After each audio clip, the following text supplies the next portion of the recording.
Bugün 10 yaşlı balamızdan müalicəmizi yekunlaşdırmışıq. Balamızda gələndə qamət pozğunluğu var idi, çiyinlər önə idi, kifoz narahatçılığımız var idi və bu balamız dövlət səhiyyə xidmətinə iş verməyi planlayırdı deyən istədik yaxşı qamətlə yola salaq və bugün 21 günü tamamlamışıq. Qamət pozğunluğumuz tamamilə gedib, hər şey əladır və uşağımız o qədər aktivləşib ki, İndi mən anasından soruşmaq istəyirəm, evdəki fərqlərini də desinlər, nə cür olur? Evet, çox sağ olun, həqiqətən sizin sayənizdə Aynur xanım. Diqqət pozğunluğu hətta var idi, yəni o qədər indiki uşaqların o hazırki problemi ki var, telefon problemi.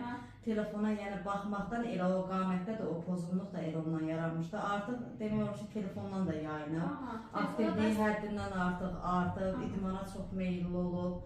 O diqqət pozğunluğu da hətta aradan qalxıb. Demək ki, fiziki inkişaf tam normallaşıb.